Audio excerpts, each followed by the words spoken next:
نحمده ونصلي على رسوله الكريم أما بعد فأعوذ بالله من الشيطان الرجيم بسم الله الرحمن الرحيم یا قوم اعبدوا اللہ ما لکم من الہ غیرہ اگرچہ بت ہے جو ماعد کیا سے تینوں میں مجھے ہے حکم اللہ لا الہ الا اللہ تعالیٰ نے دنیا پہ جتنی بھی پیغمبر بھیجے ہیں ان سارے پیغمبروں نے اپنی اپنی قوم کو یہ دعوت دی ہے کہ یا قوم اعبدوا اللہ ما لکم من الہ غیرہ، اے میری قوم ایک اللہ کی بندگی کرو، اس کے سوا تمہارا کوئی الہ نہیں،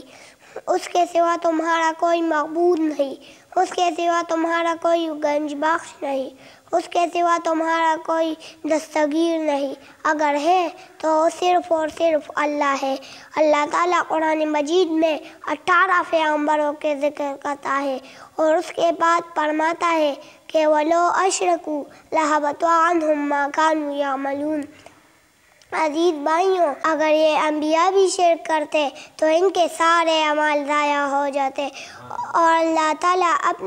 اپنے آخری نبی سے فرماتا ہے کہ لَإِنْ أَشْرَكْتَ لَيَحْبَطَنَّ عَمَلُكَ، اے نبی اگر تو نے بھی شرک کیا تو تمہارا سارا عمل ضائع ہو جاتا۔ عزیز بھائیوں، انبیاء شرک نہیں کرتے، انبیاء تو شرک مٹانے کے لیے آتے ہیں، لیکن یہ اللہ تعالیٰ ہمیں سمجھا رہا ہے کہ شرک اتنی بڑی ظلم ہے، کہ شرک اتنی بڑی جرم ہے، کہ شرک اتنی بڑی ظلم ہے کہ یہ کوئی بھی کر لے تو ان کے سارے اعمال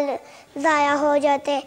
عزیز بھائیوں، آ جاؤ کہ ہم لا الہ الا اللہ اور محمد الرسول اللہ کی دعوت کو عام کریں۔ والسلام وما علینا الا البلاغ۔